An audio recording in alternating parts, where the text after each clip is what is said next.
define freedom as having no responsibility, which is how America defines freedom, so to say, then you're right. Then not just forget just Yiddishkeit, anybody, any politician, medical professional, anybody, successful financier, parent, who's more free? The person who has found their spouse and built a family and now has, thank God, many kids, or the person who's alone who hasn't yet found their spouse? The person who's alone is more free if you use the classic American definition of freedom. But if you go deeper into freedom, not freedom from, freedom to, the opportunity to be able to engage in something magical, then that's a whole different way of defining freedom. So here we are, Baruch Hashem, on the eve of Pesach, not exactly, but getting close.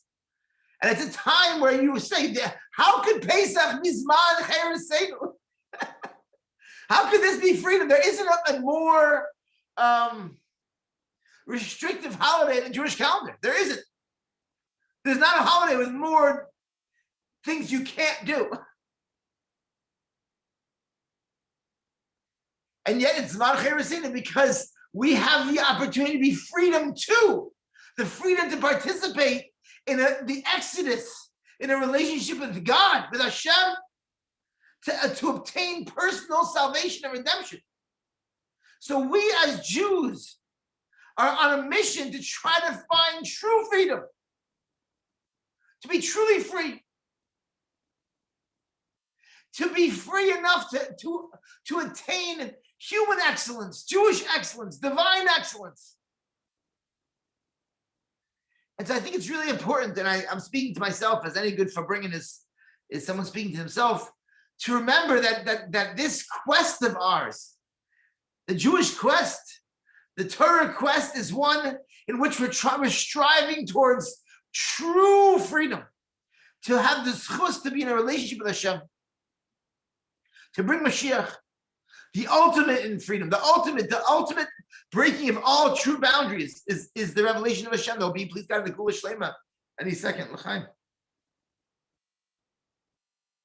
My wife, God bless her, is always very careful to say to students that where we learn Tanya with a lot of our students.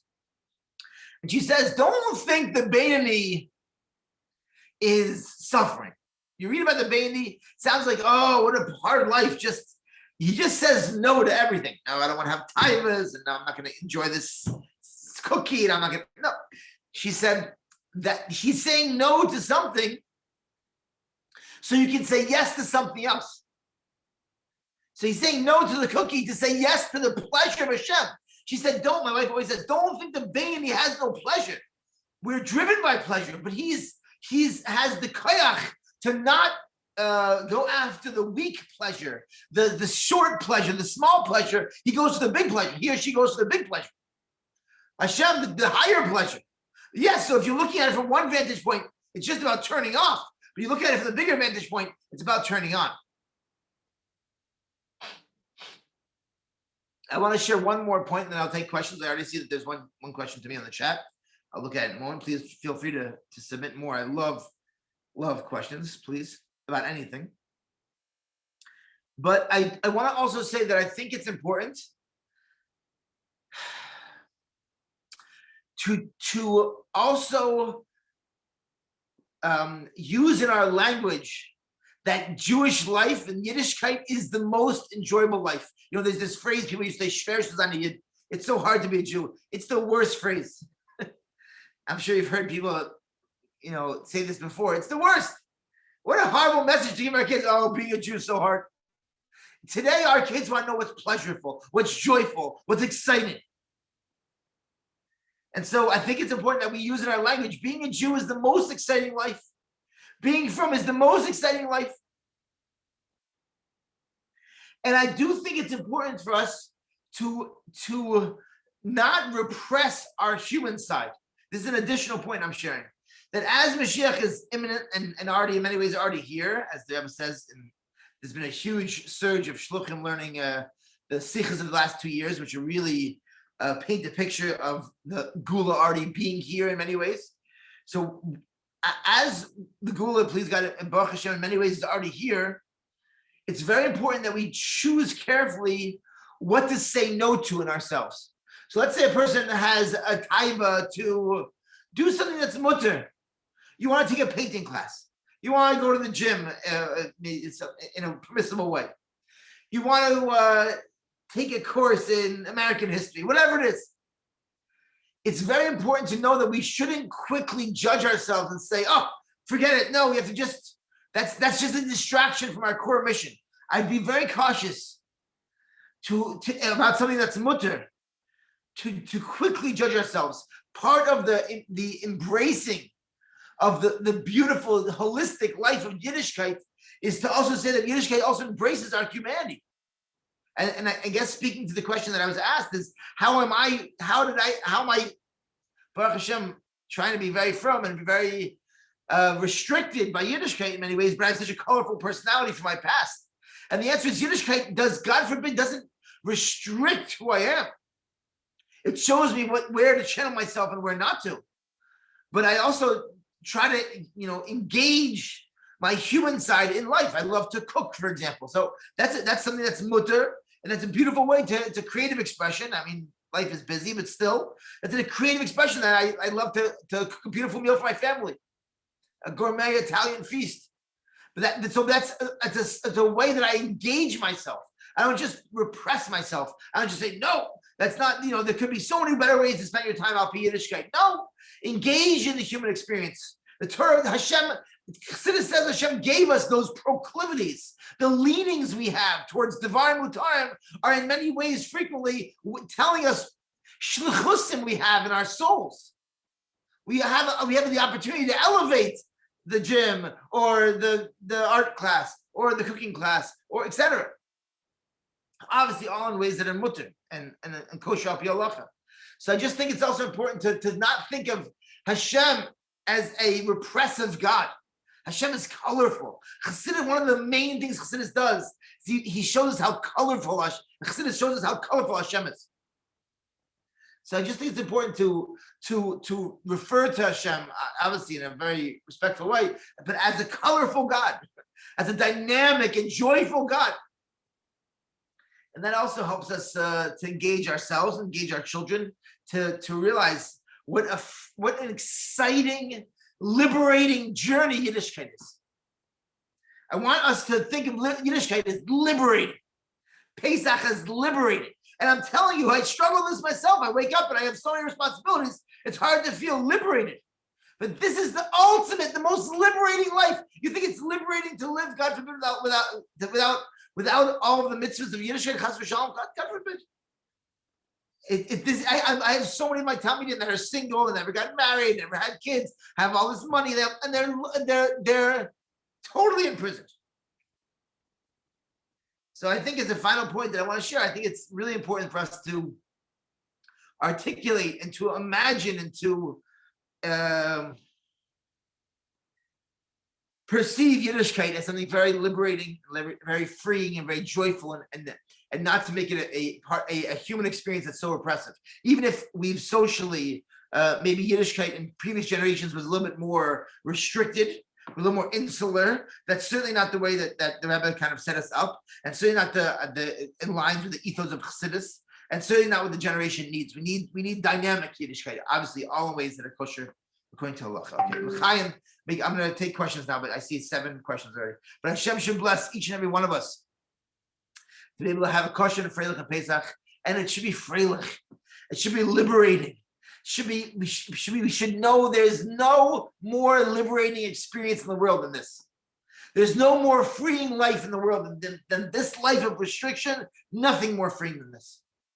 So Hashem should bless us all to be able to experience that and to share it with our children and our peers. There is an air in Jewish communities, and I even experienced it myself when I chose this life of fatigue and exhaustion, which makes a lot of sense from the burdens of a full life. I feel it myself, but I think it's really important that we help each other to think about this as, listen, how exhausted a person who goes to the Olympics is exhausted, but they feel that they're so lucky to have this opportunity.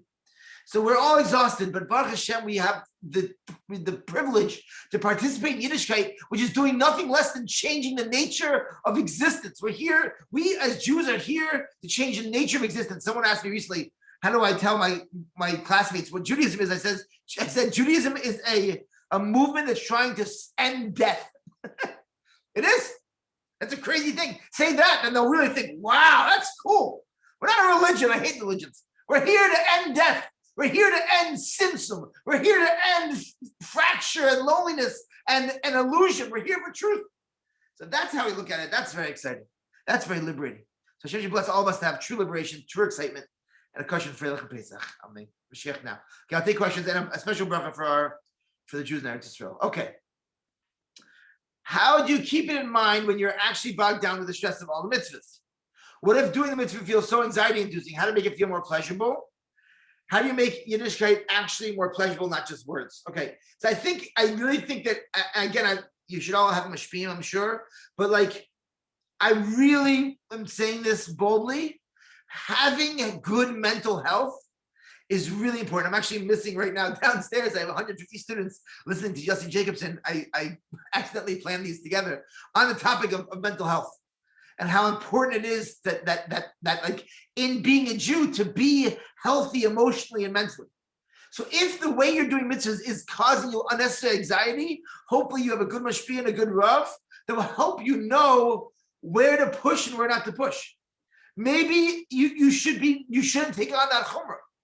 Maybe you should be a little more, and I mean this from a lot of experience, and I'm not just saying a blanket statement, because again, the greatest joy is in the chumrah. The greatest liberation is in the excellent observance of the mashal of Pesach.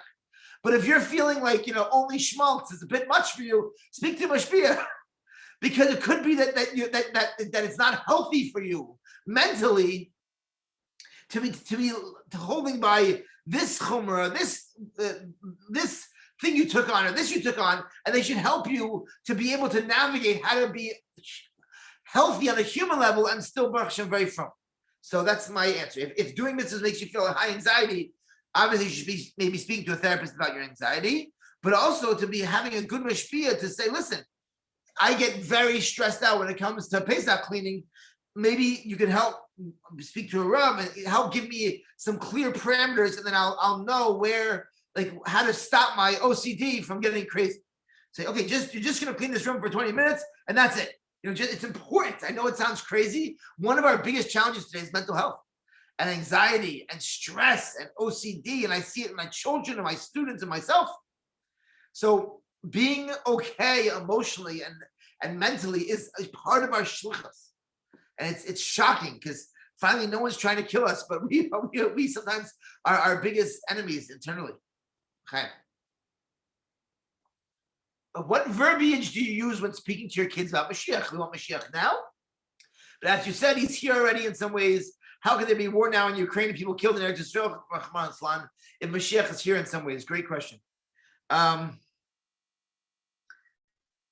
Listen, I try to tell my kids that the world is an organism. It's going through a transformation.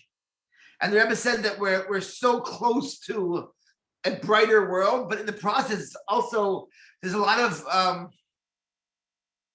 it's very disorienting. It's like if you can think about yourself going through a transformation in life, maybe like before you got married or before you had a child, or it's almost like our organism sometimes lashes out when we're confused about what's going on and we're nervous and we're scared. Sometimes you can snap or act, behave inappropriately.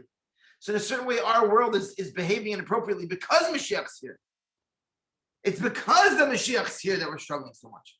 So I think that's an interesting way of saying it. We're here and our struggles are not what they used to be. It used to be an authentic exile. The Rebbe says we're out of authentic exile. Now it's just a process of calibration, but it still is. It can be messy. So please God, it should be clean very soon. The idea of freedom too is very deep and beautiful. And can you give practical examples of how it's actually being accomplished on Pesach? Sure. I mean, there is a power on Pesach. There's a spiritual opportunity on Pesach to listen. Every holiday has a koyach, right? The koyach of Rosh Hashanah is tshuva, and we have rituals that the Torah tells us to unlock that koyach. So shofar unlocks tshuva, and lulav and esrog and sukkah unlock the simcha of sukkahs, and the feast of Purim unlocks the features of Purim, and the menorah unlocks the miracle of celebration of Hanukkah. Pesach, our observance of Pesach, getting rid of chametz, eating matzah, are the rituals that let us experience true cherish, true salvation. So there's a koyach ruchni.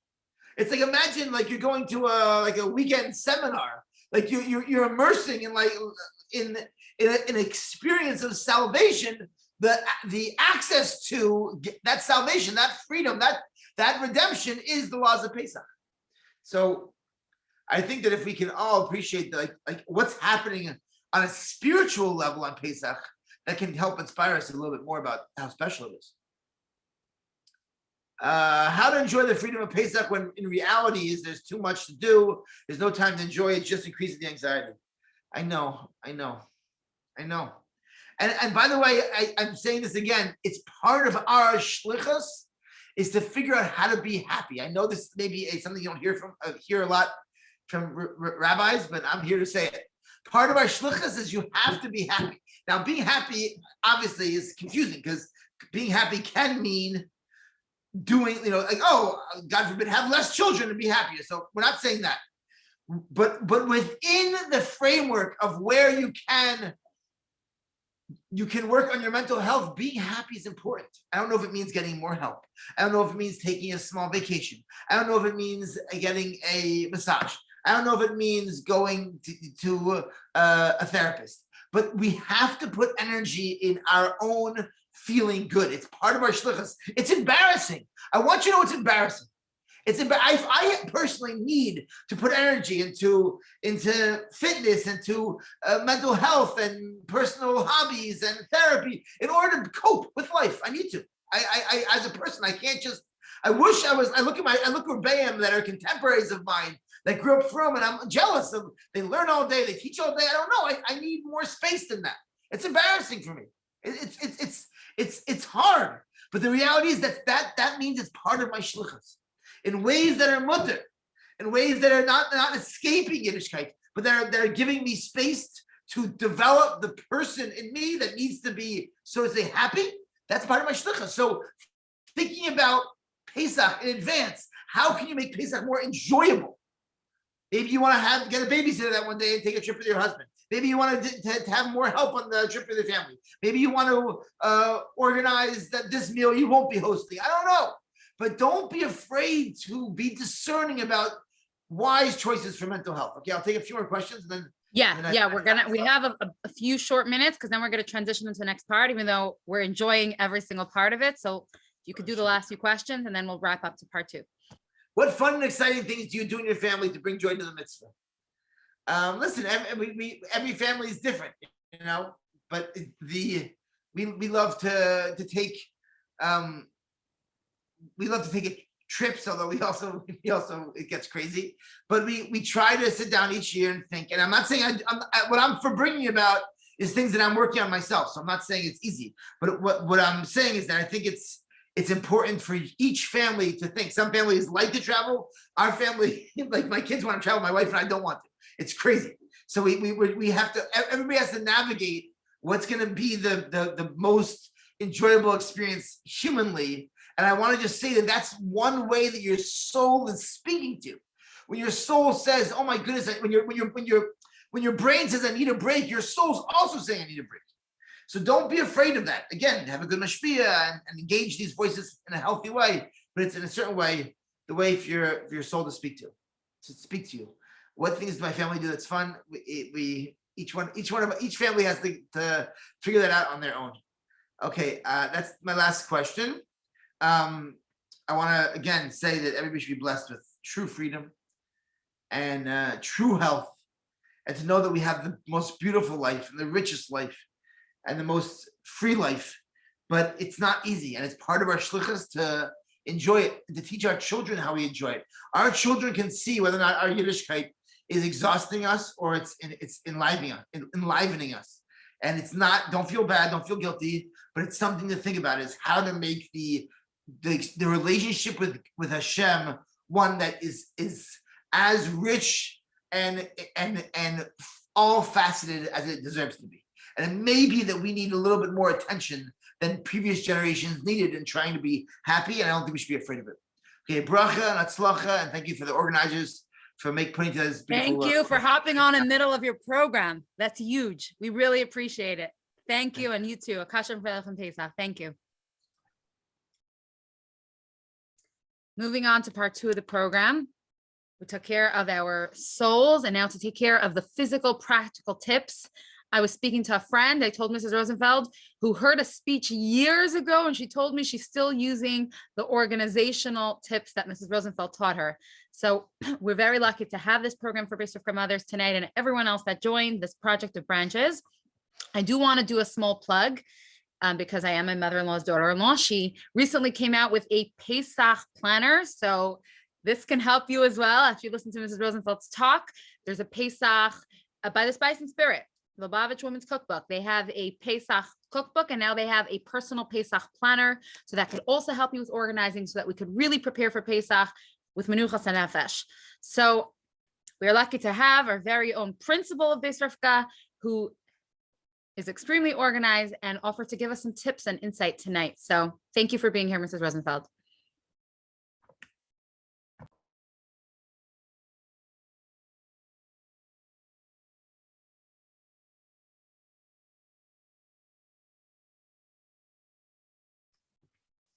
Okay.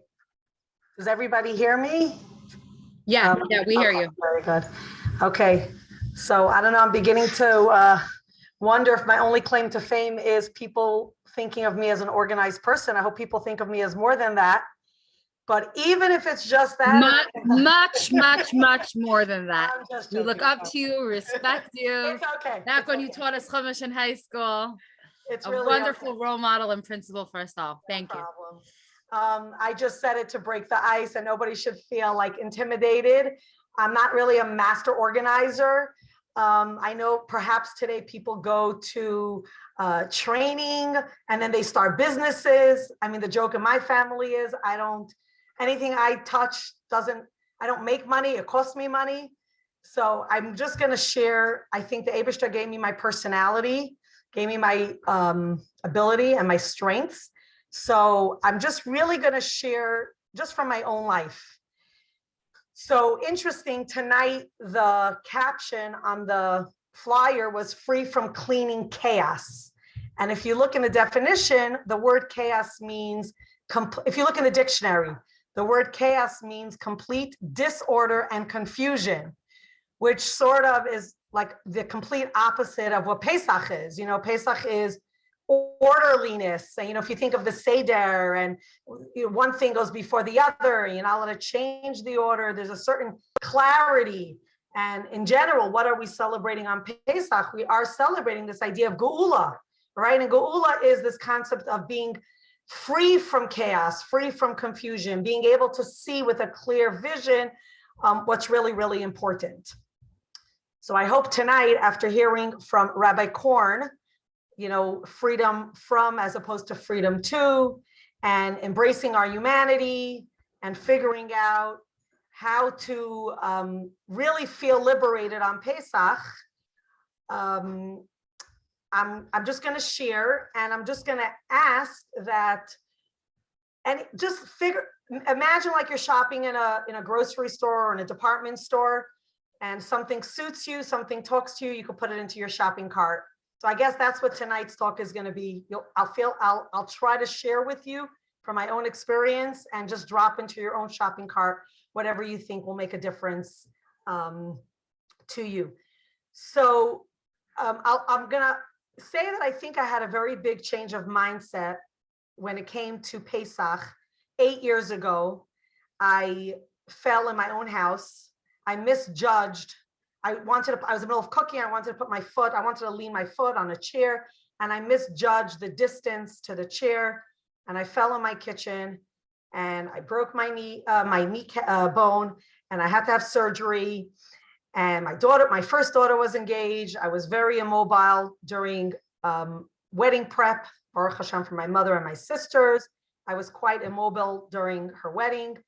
And just before Pesach, I actually they told me I could stop with the cane.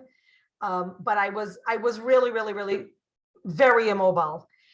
And I think it was that year, Pesach, that I realized that I'm going to have to make Pesach. I'm going to have to bring in Pesach. I was just post a wedding. We were tired. My kids were not, I didn't have only adult children. Today, I could say I pretty much only have adult children. And I realized I'm going to have to rethink my Pesach. And I actually went back to the Shulchan Aruch, and I brought the Shulchan Aruch with me here to the Zoom, even though my children told me that when I put on my reading glasses, it makes me feel old, makes me look old, but I'm going to put on my reading glasses anyway. And the din of, in Siman Kufir Aleph, the din of Bedikas Chametz and getting rid of Chametz, it says, Baidek kol hachadarim sheyesh lachosh shema hichnisu bahem Chametz, right? That you're supposed to actually search in those rooms that you suspect that you might have brought in Chametz there. And the Shulchan Aruch then lists which rooms those might be. But what are you supposed to do? So you don't want to be busy b'dikas chametz at night, cleaning those rooms that you think, searching those rooms that you think might have chametz. So the idea is that you should first right? And you should try to clean out those areas from chametz, so that it should be easier for you afterwards to search for chametz. And that's really why we clean the house first.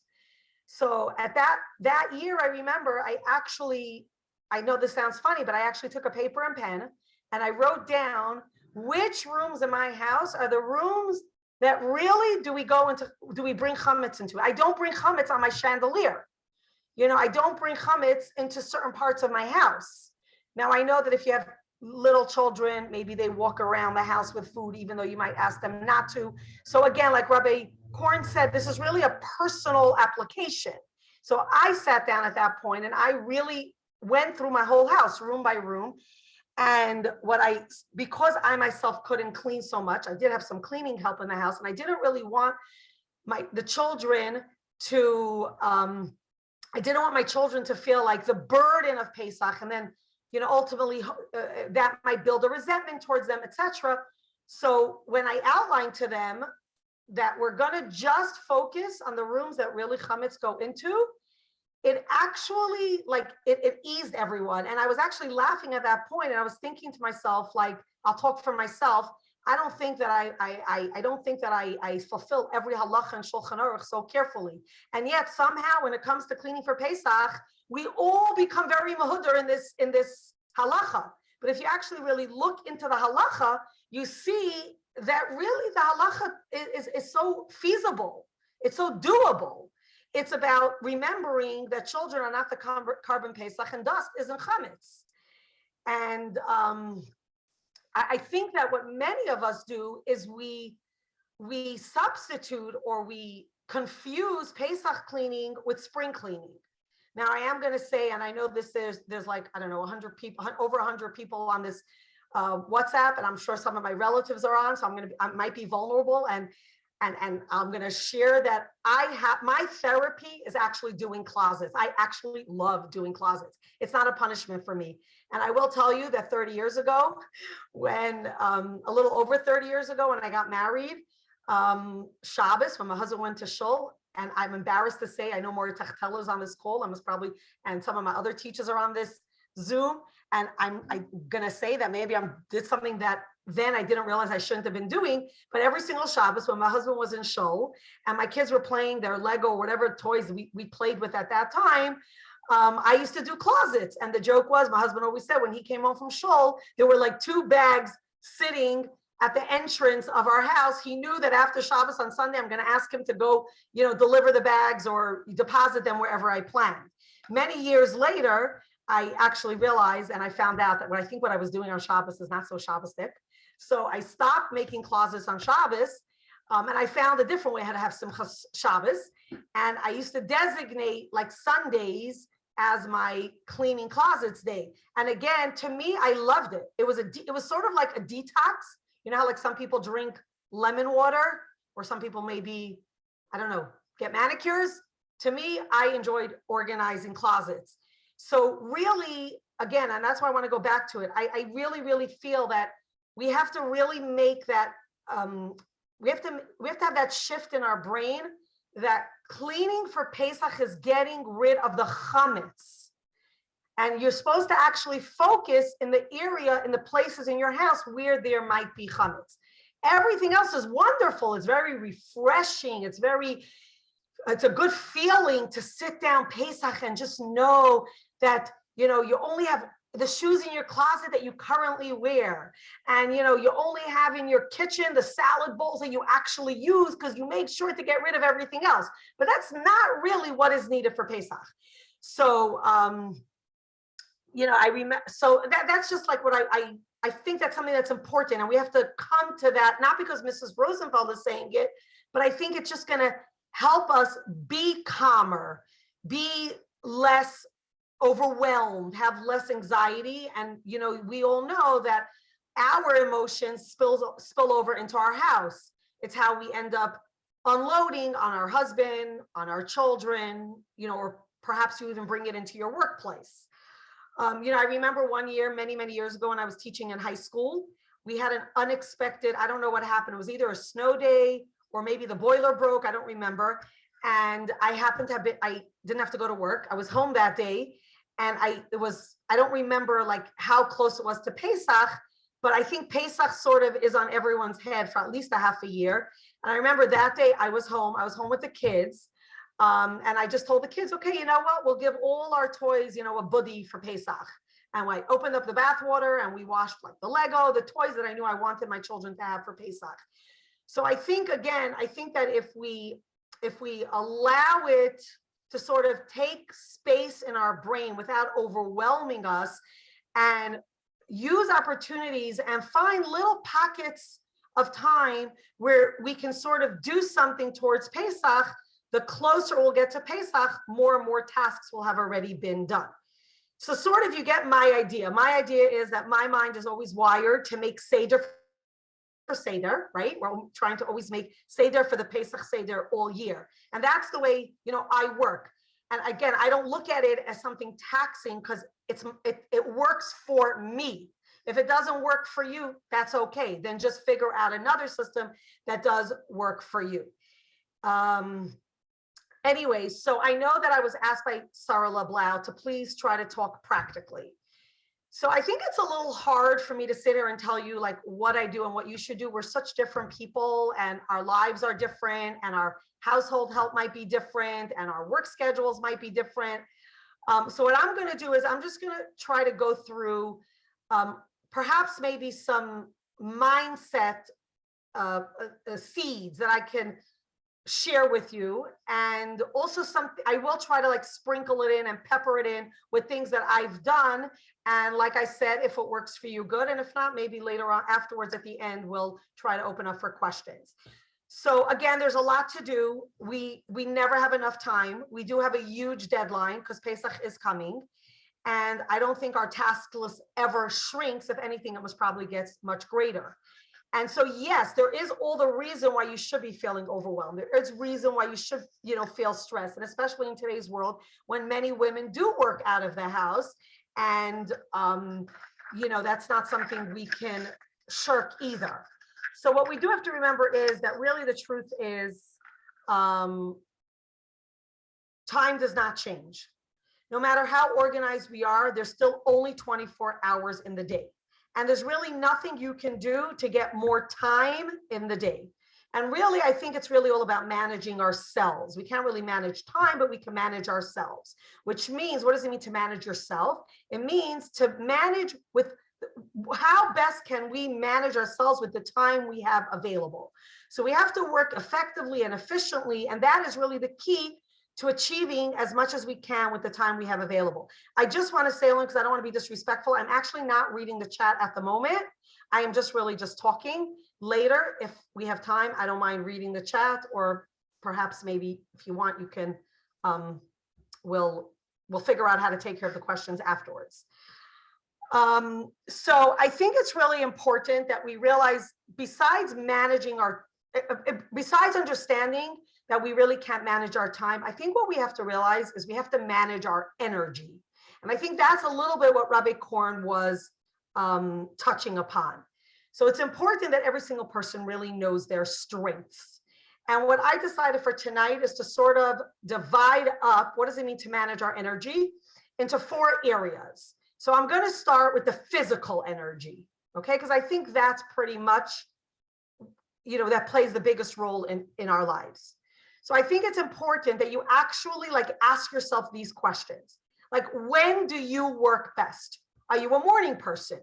Are you a night person? And maximize that, because that's when you're going to be the most efficient. I happen to be a morning person.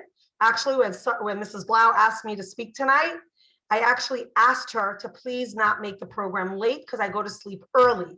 So I think it was because of me. I'm sorry if it was, or maybe I'm not sorry. I know maybe a lot of other parents are happy.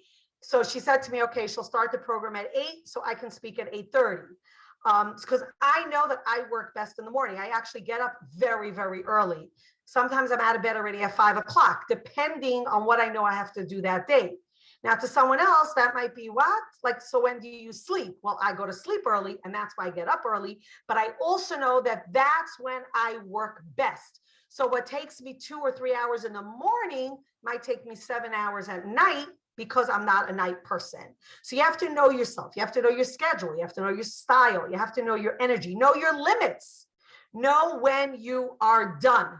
My children know that at a certain point in the day, it might sometimes even be 6:37 p.m. And I'll say to them, you know what? I just don't have a headspace for that type of question.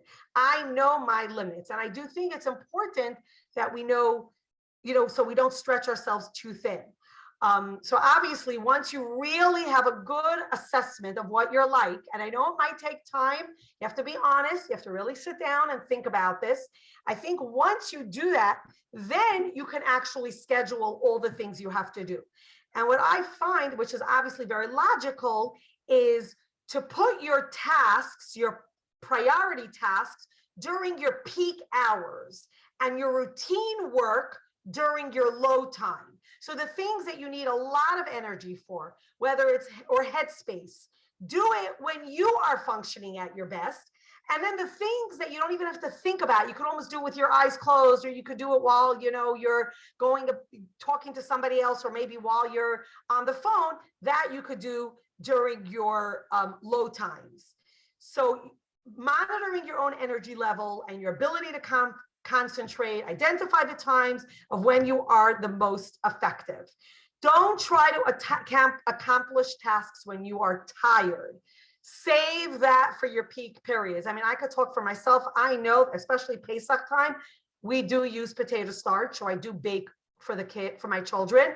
If I ever try to tackle baking past 7 p.m., for some reason, my things don't work out. Put me in a kitchen at 6 a.m., my brownies work, my whites, stiff up correctly. I don't burn the things. I don't undercook them. Again, that's my peak time. I also think it's important that you establish a cutoff time, which is like what I said before, your limits. Again, the only one you're doing that you think you're not doing anyone a favor, you're doing everyone a favor, because then you're going to be functioning at your optimum level, also emotionally, also patience-wise, etc. Also think about how you like to work.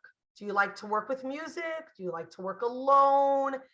Again, you're doing these these questions to yourself only because you're trying to figure out what is your preferred work environment, where distractions are limited or minimized.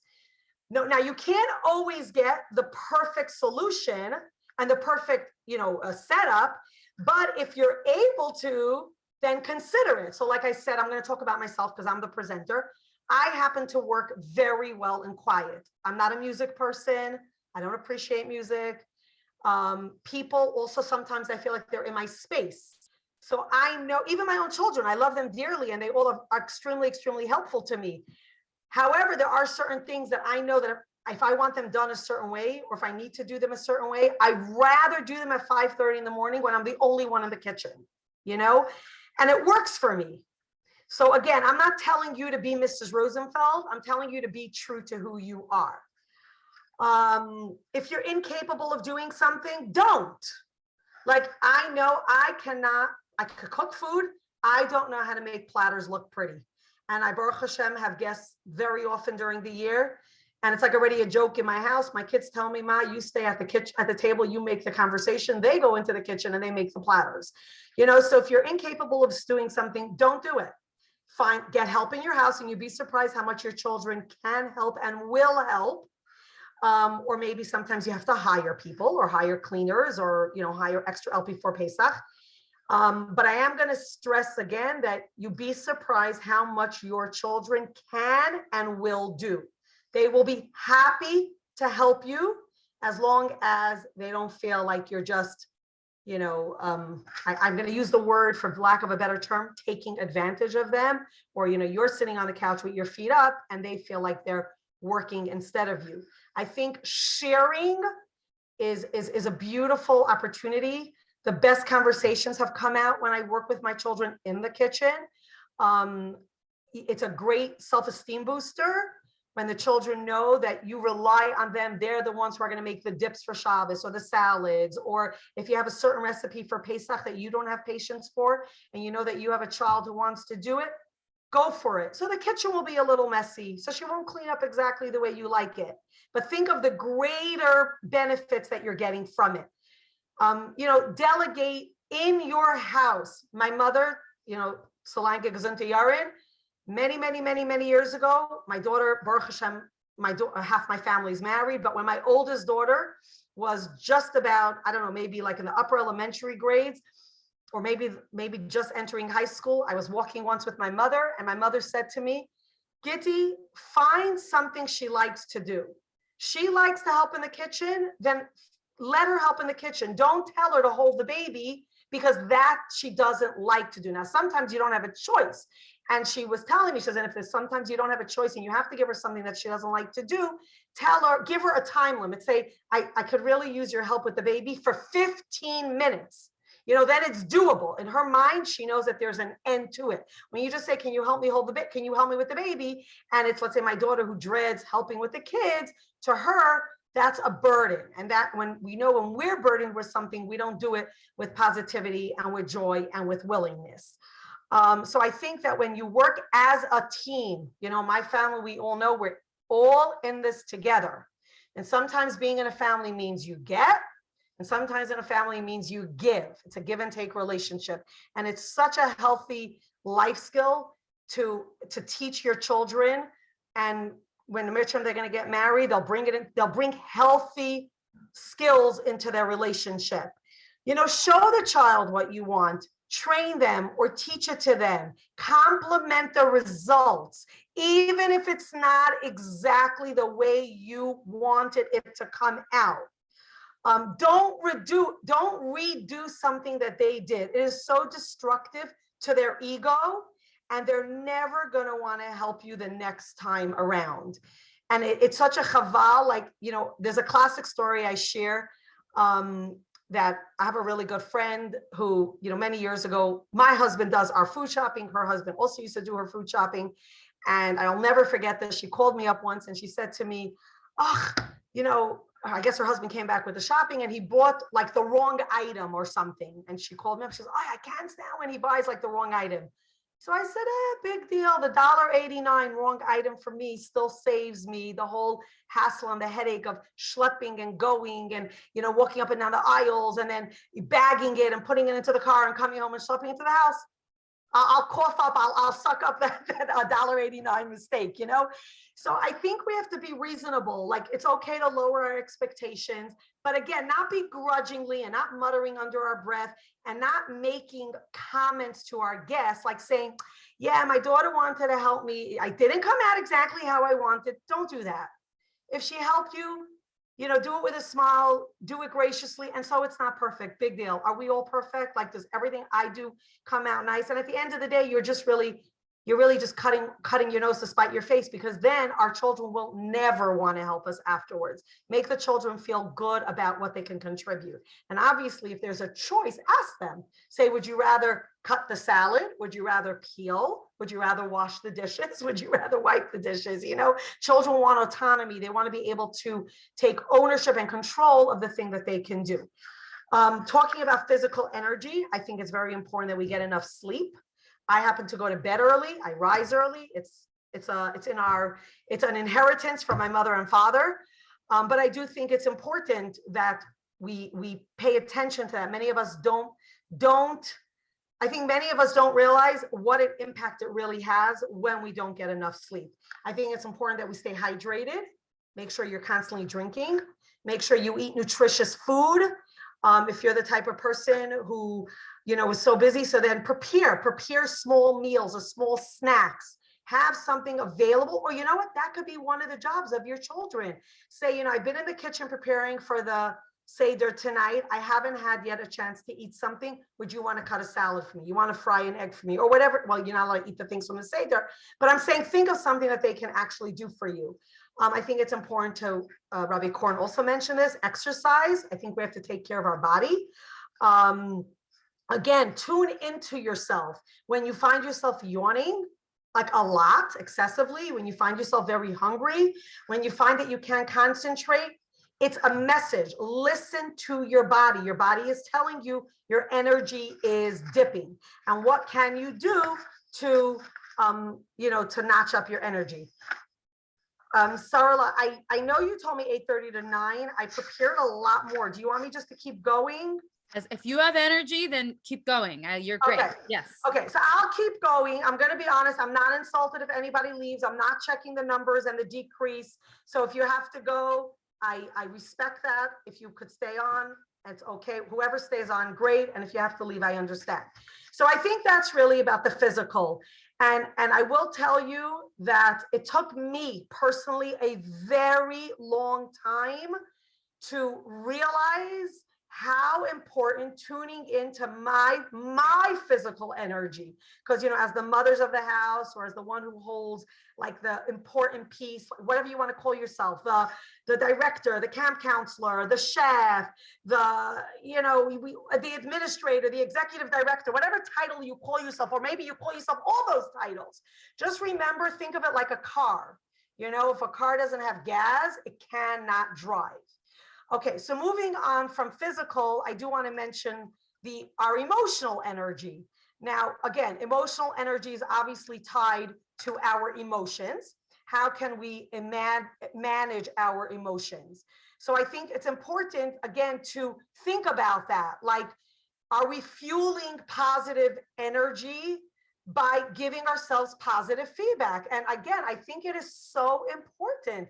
We always put ourselves last on the list. We'll buy all our children something new for Pesach.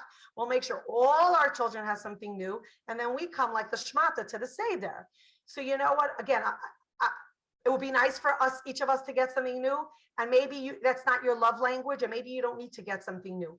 But there's definitely parts of you that you're not paying attention to. And that's really my goal of tonight, is to bring to your awareness things that just might make your feeling of overwhelmness, confusion, and chaos disappear if you're going to focus on other things. So again, you did a good job. You worked hard. I think it's okay to say, even to your husband or even to your children, wow, did you notice how nice the Sfarim Shafar looks? Today, I spent 3 hours redoing the Sfarim Shafar for Pesach. Or, I want you to go look at how shiny the silver is. Today I spent 2 hours together with the cleaning lady, cleaning the silver for Pesach. Now, again, as I said earlier, you don't have to necessarily do this for Pesach. I'm just using random examples of how you can actually give yourself positive feedback. I think it's important to almost celebrate, or at least acknowledge, small successes. Say, like, this was a job I was really resenting doing, or I was really pushing off, or it's so hard for me, and yet I did it. Now, we all know that when we are successful to something, that gives us a shot of optimism. That gives us a shot of, that's like a booster shot of energy. When you are dealing with a situation, now this is not just for Pesach. I once read this and I think it's brilliant.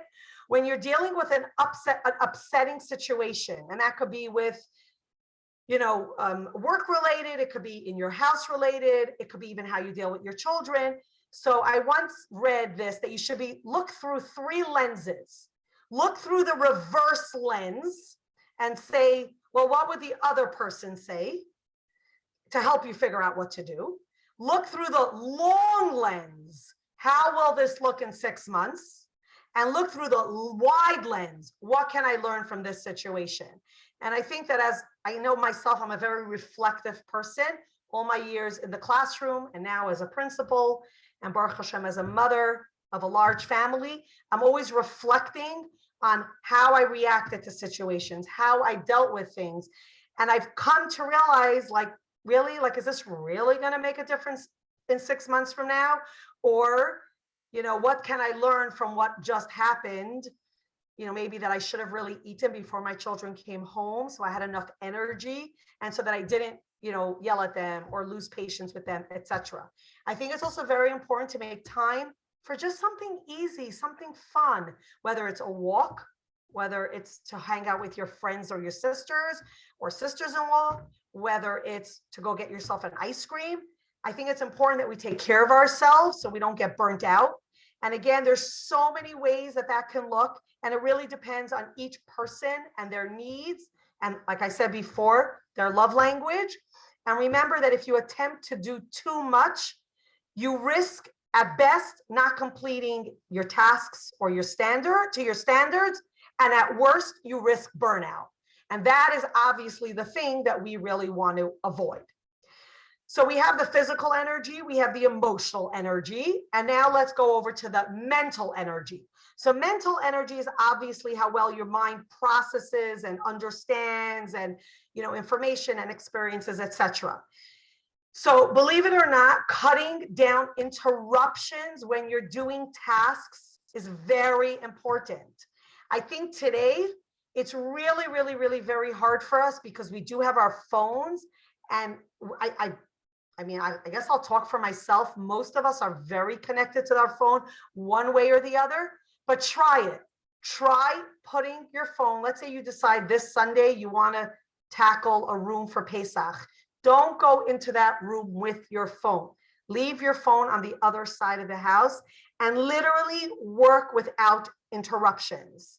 That will allow your mentally to be present and to do it without having to be interrupted, start again, and then, ends up maybe you'll be distracted, you'll lose your patience, you won't come back to it, etc. Another very important technique that I've found works for me is that at night, like before I go to sleep, I try to identify my important tasks for the next day. I do this at work and I do this in my own house. And what I actually do is I make a list. Like I know at work, I leave a paper on my desk or I put it into my agenda book, what I want to do the next day. So when I get to work in the morning, I get right into work mode because I don't have to start thinking, wait a minute, what was I in the middle of doing yesterday? What didn't I do yet? What didn't I finish? And I actually do the same thing in my house. If I know that tomorrow morning before I want to go to work, I want to, let's just say, put up a soup and clean two chaperine and clean 2 kitchen drawers. I will make a list tonight. I will leave it in the place where I'll see it in the morning. So when I get up in the morning, my brain is right into work mode. And I do want to say I am a very much a paper and pen person. I know some people are, you have all those apps where you could keep your lists on your computer and they remind you and they talk to you and they send messages through these, through those, what's it called, Alexas or whatever that is. I would like to say I'm a healthy balance between old fashioned and progressive. I'm a real list person. And what I have found the advantage of a list is it frees up your mind. So it gives you more of that mental energy. What else I like about lists is that I could check it off. And then I feel accomplished. And you know how good it feels when you actually accomplish something. A list also helps me prioritize my tasks. So if I know tomorrow after work, I want to do 4 things and I'm afraid I might not get to the 4 things, I try to, either I write numbers on my list, like so I know which one I want to get to first, or I actually prioritize it in the list. Obviously, something that doesn't get done, you have to make sure that you pass it on to your next day's list. Otherwise, it will be forgotten. And it's okay to reward yourself. And again, as I said before, reward yourself takes on many different expressions. You could decide to reward yourself. You're going to sit on the couch and you're going to listen to a share from Rabbi Jacobson. You're going to decide reward yourself is to go into your room and drink a cup of coffee while you listen to the most recent Beis Rivka Branches podcast. You could decide reward yourself is to, make something yummy and delicious. Reward yourself maybe will be to do 10 minutes of jumping on your trampoline in your house, So again, find something to do. It's your language. But remember, you have to keep your gas tank full if you want you're the machine if you want you to operate. And I there are some people, and also I wanted to mention for mental energy, I think it's also important that you keep your mental energy at its, full operational mode. Some people like to do Sudoku, some people like to do puzzles, some people like to have stimulating conversations. But, don't, like I said before, we are a composite, our whole energy, it's almost like we're 4 pieces of a pie. And you can't just feed one and expect you to operate at your full capacity. So if you're, taking care of your emotional self, but you're not working on your spiritual or physical self. So emotionally, you might be very healthy, but you might not be very healthy physically. And that leads me to the last piece, and that's spiritual. And I know I'm speaking to a diverse audience, and some of you might be like bogged down with Baruch Hashem, with a family of a bunch of little children. I've been there. I know what it's like. Some of you maybe are bogged down with work and a busy household. I know what that's like. But if I can impress upon you, it is so important to feed your spiritual energy. Find something in your life that will be fulfilling and meaningful to you, and allocate time for it. Like it could be, you could decide that you want to listen to literally do the project L'Kutei Sichos, the 10-minute summary. You could decide you haven't been davening Shacharis, you want to do the abridged version of Shacharis. There's so much out there. There's so many things you can tap into. I know right now I'm at a different point in my life. I don't have babies in my house, so davening Shacharis, especially if you get up at, 5:30, 6 o'clock in the morning, I do my chitas, I do my davening before I go to work. And I remember a few years ago when Project L'Kutei Sichos came out, I was like, you know what, I'm going to challenge myself. I missed the days of teaching in Beis Rivka High School when I was constantly preparing my lessons, and I was just surrounded by these brilliant educators, the teachers who taught me in high school, and then I was zeicha to become their colleagues. And I felt like I was in the boiler room of Torah. Like I was always hearing another vart of Chassidus, another explanation. And you know what? I found that when I went to the shluchim office and I wasn't working in that environment. And now, even as a principal, I find so much of my time is taken on technicalities, even though I do end up subbing and I do end up going into classes. But I really felt like my spiritual part of me, I don't know if I was feeding it as much as I was feeding everything else. And I undertook to do the project L'Kutei Sichos. And I'm not trying to be boastful, but maybe this is kinasai from Tarba Chachma, I hope. And I have not missed a week yet where I learned the 2 sichos a week. I actually don't do it in the abridged. I make time to do it. I do it in the morning. And if I don't finish, I do it in the evening, and I'm just sharing from my heart, because especially today when there's so much out there that robs us of meaningful opportunities, I think it's important. And there's something out there you can put into your day, no matter all your other responsibilities. So I just wanted to, I'm not anyone's mashpia. I just really want to tell you what it's done for me as a person. And I just wish upon you that you should experiment. And I believe you'll come to the same conclusion. I think it's important that we live our core values, right? So if our values are whatever your value is, and you have to actually live that way. You know, if your value, let's not take a spiritual value. If your value is to be punctual, and you value time, let's say, and then you come late consistently to meetings, well, then you're not living your core value, you know? So I think if we want to show our children, you know, we encourage them, go to Farbrengens, go to class Farbrengens, join things that your school's offering, let them see you have the same geschmack. Obviously, you're not a teenager and maybe you don't have the time, flexibility, but I think it's important to feed that spiritual energy of yourself. So that was our physical, our emotional, our mental, and our spiritual. It is very important that we allocate time for ourselves. You know, there's that famous expression, all work and no play makes Jack a dull boy. So I think it's important that you allow yourself time, whether it's to exercise, to relax, time to sleep. Just keep a check on yourself, keep a check on your balance, and remember that, you know, we are not just a neshama, we're a neshama and a guf. And so it's important that we nourish our body, our guf, but it's also important that we nourish our seichel and our nefesh and our soul. And remember that a happy mother will create a happy environment and will create a happy home. So Pesach is coming, and the more prepared you are in your houses, the more successful and stress-free you're going to be. So my first instruction is start now. The beginning is always the half of every action. Doing it now is the best way to get more done. Tackle it in pieces. You know, there's a joke. How do you eat an elephant? One bite at a time, right? So again, a project that overwhelms you, tackle it in pieces and take one piece at a time. If you can avoid procrastination, which is exactly the opposite of you know, starting right now, if you're fall into that trap of I'll do it later, you have to stop that. That is creating your sense of overwhelmness and your anxiety and your stress. A good technique sometimes is to actually tell other people your goals, even your children.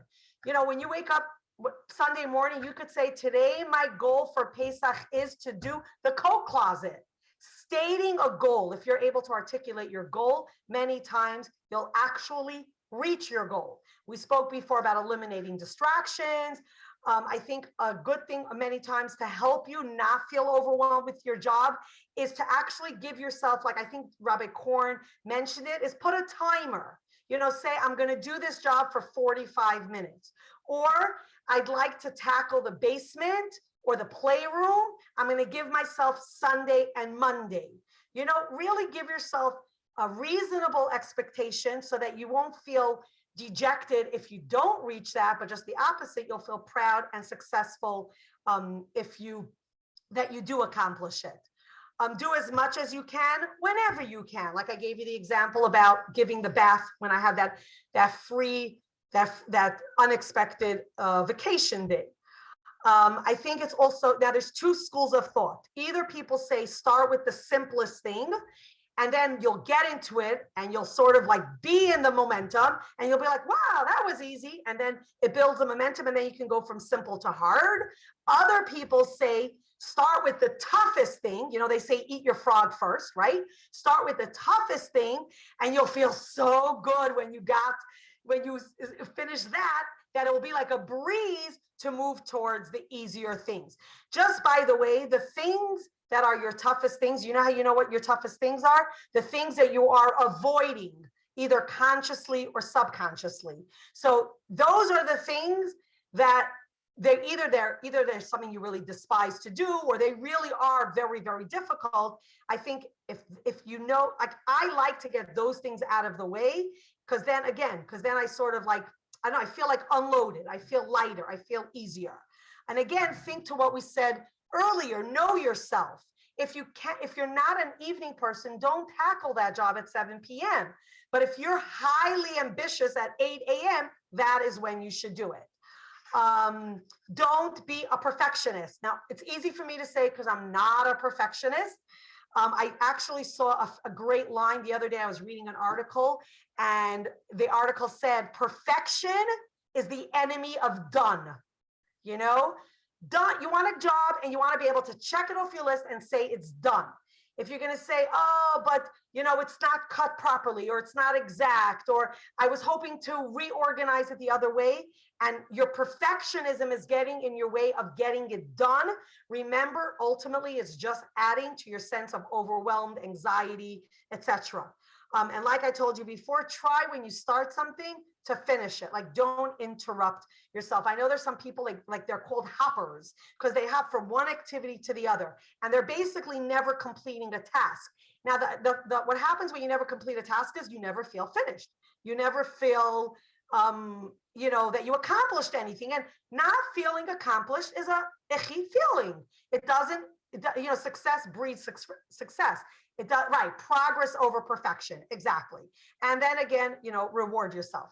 Some practical list that I could suggest to you is to keep a running list of any groceries or household supplies that you need.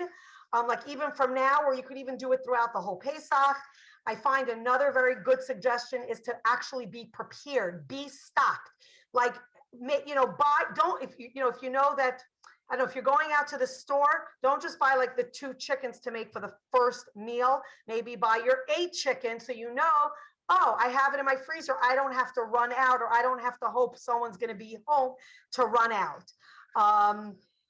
I also will tell you, one of the things that I've learned is to make only what my family needs and likes. If I will compare my Pesach I do now to the Pesachs I used to do, I used to be highly ambitious, or maybe, I don't know, maybe you hear everyone else's chatter and you almost feel intimidated. So I would make all these like fridge salads, and I would make all these kuglin, and guess what? Nobody ate them. I couldn't sell it. And over the years, I realized that working smarter I don't want to work harder. I want to work smarter. So I learned to make what my children eat and like. So no, I don't make 8 fridge salads, because guess what? They don't go in my house. Nobody wants a carrot salad and a cucumber salad and guess what? You could have Pesach, without that as well. About cleaning, someone had asked about cleaning children's rooms. I found personally, when my children were younger, I found that it was easier for me to clean not when the kids were there, because I find children get very attached to their stuff. And then you get into this like territorial war, no, it's garbage. No, it's not. I like it. My friend gave it to me, or whatever.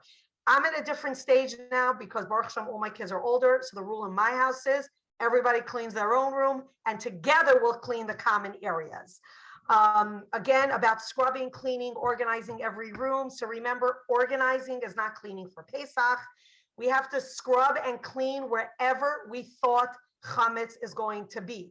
Keeping kids entertained is very difficult. Yes. I don't have an answer. I'm not the magician. I will tell you that I've, tried with trial and error. Sometimes my kids were entertained by me putting on a video.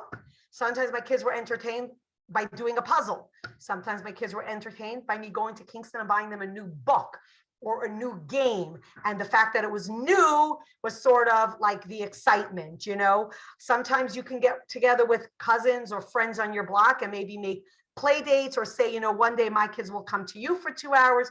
Tomorrow your kids could come to me for 2 hours, etc. Turning over the kitchen, I know, is a huge deal for people who don't have a Pesach kitchen. Again, there's no choice. We don't have a choice to sit and get into this like, emotional bad space because, I can't believe it. I dread it and I hate it. It takes me so many hours. Why don't you flip your thinking and say, okay, I know this is a job I don't like doing, so I am going to tackle it first thing in the morning, or I am going to tackle it when my oldest daughter is home from school and she can help me, or I'm going to tackle it on the day when I have my cleaning help. So I think the idea is not to get bogged down. Don't lose perspective of what's important and what's not. Know when to let go. Let me just see any last points I can share with you. Oh, I think it's also very important not to blame everything on yourself. Like, don't get worked up. Sometimes you have to be able to take the high road, walk away from what's happening, or say, you know what? It can happen. Like, I think Rabbi Korn said that before in his talk. If you realize that there's something that is really bogging you down, or you have so much on your plate, reach out either to some type of support. And even if it's a halachic question, so reach out to a Rav and see what you can do about it. I also once read a very good vart. I mean, not a vart, it's not a Torah vart. When you want to prioritize, use these 3 words: must, should, and could. And don't confuse them. What must you do? What should you do? And what could you do? The must is what you have to focus on. The should and the could, not always. Sometimes you could, either chuck it completely, eliminate it, or put it away for later. A very interesting thing, because I know as women, we always pride ourselves that we can multitask. So you should just know that they say that multitasking is such a high distraction level that it's the same as if we lost a night's sleep. In other words, we think we're accomplishing anything. In reality, our productivity actually goes down, because really what you're doing is you're not really multitasking. What you're doing is you're switching tasks. So you're just reducing the attention and quality of your focus on a specific individual task. So I think now that you're preparing yourself for Pesach, keep that in mind. Yes, maybe you could listen to a shiur while you're, organizing or cleaning a thing. That's not multitasking. So just keep that in mind, so that at the end of the day, we want to feel like we accomplished, we want to feel good about what we did, and we want to feel like we were able to cross something off our list. Remember, just because you're busy does not mean you're productive. So I think that goes back to our original thing that we want to say, that we're saying is, in order to be productive, think about your physical energy, your mental energy, your emotional energy, and your spiritual energy. And you sort of like, if you put all those things in check and you balance all that, I really do believe that you're going to have a Pesach free of disorder and confusion, and enjoy the Yom Tov. I happen to think it's one of the most beautiful Yomim Tovim, the time that you spend with your family and just the wholesome food. It's so clean and easy to prepare. I mean, it's not easy to prepare because you have to do a lot of peeling, but you don't have to buy all those sauces. You don't have to follow a 30-step recipe. You don't even have to mess up so many pots to make one thing. It's just such a nice, I don't know, I feel the freedom. I love it. I actually really do. I'm not just saying it because I'm talking. And I hope and I wish upon all of you that you should also celebrate a free Pesach, a kosher and freilichen Pesach, where you feel liberated. And may the Eibishter Taka take us out of this galus, and let the Eibishter liberate all of us. We should make Pesach in the Beis HaMikdash, where we'll be busy bringing up the Karbanos, and the Leviim will be singing Shira, and the Kohanim will be in the Beis HaMikdash doing their Avodah, and we will all be there will be no anxiety and no stress to deal with. Have a kosher and freilichen Pesach. Amazing, amazing. Thank you so much, Mrs. Rosenfeld. Thank you to everyone that joined us. Just another shout out to Branches. You can find us. We email the stuff. We try to WhatsApp our programs. We are on Instagram as well. And we hope that you could gain a little bit and each of us experience freedom on a personal level, and ultimately together, the ultimate freedom of Mashiach now. So thank you, everybody, and wishing you a warm, kosher, and freilichen Pesach.